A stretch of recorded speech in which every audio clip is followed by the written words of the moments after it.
Now, as I said before, it's important to understand that poverty is multidimensional. And because of that multidimensionality, people or institutions sometimes understand poverty differently than other people or institutions. Let's have a look at some definitions of poverty. The United Nations High Commission for Refugees, the UNHCR, defines poverty as a human condition characterized by the sustained or chronic deprivation of resources, capabilities, choices, security, and power necessary for an adequate standard of living and other civil, cultural, economic, political, as well as social rights. You can see that the UNHCR clearly takes into account the many dimensions of poverty in their relatively broad definition of poverty. The Copenhagen Declaration of 1995 describes absolute poverty as a condition characterized by severe deprivation of basic human needs, including food, safe drinking water, sanitation facilities, health, shelter, education, and information. It sounds a bit different from the UNHCR definition, but actually it also clearly addresses the multidimensionality of poverty. If you look closely, you can see one term that we haven't talked about before, and that is absolute poverty. I will come back to that in a moment. Let's look at one more definition of poverty. That is the World Bank, which identifies, first of all, extreme poverty as being people who live on less than $1 a day, and poverty in general as people who live on less than $2 a day. As you can see, the World Bank addresses the need to be able to measure poverty in a quantitative way. So therefore, the World Bank has this narrow definition of poverty, which allows for an assessment of poverty in different countries and different places by looking at a very specific and easily to measure monetary indicator. Now, when you look at all of these definitions and when you look in the literature, you can see that very often it's highly educated people or academic institutes or international organizations who are giving us these definitions of poverty.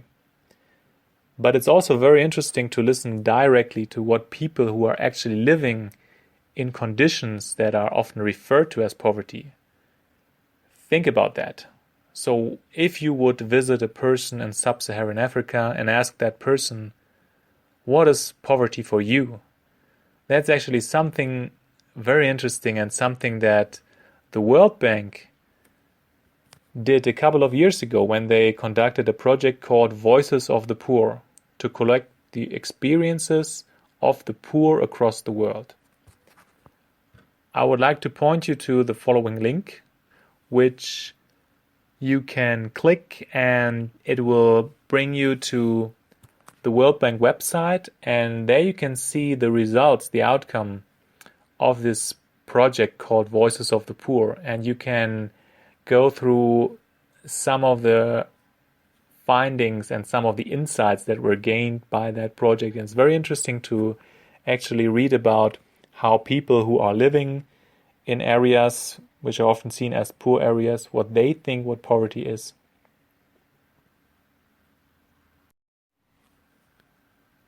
Now let's come back to what I just mentioned a couple of seconds before. Absolute poverty. There is an important difference between so-called absolute poverty and relative poverty. Those are two very different fundamental understandings of poverty.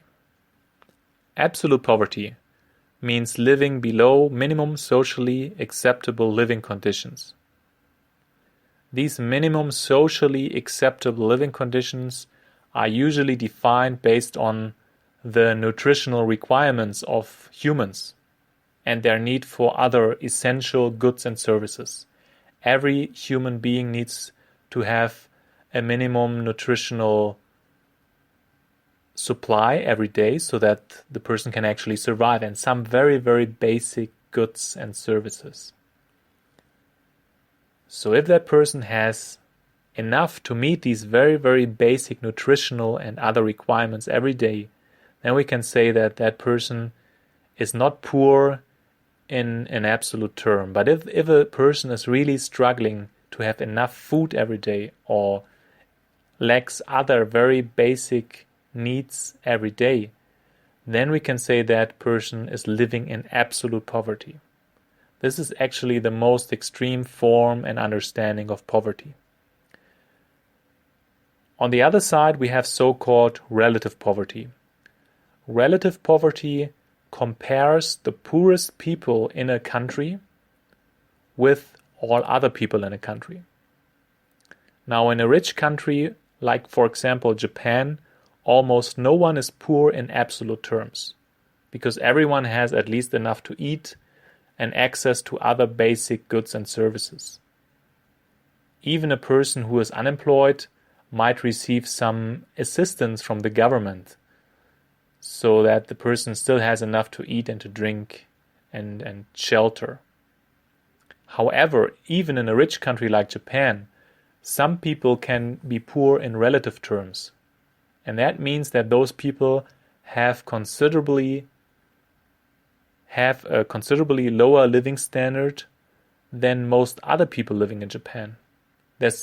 In most countries, there is some sort of inequality between people. Not everyone is equally rich or poor.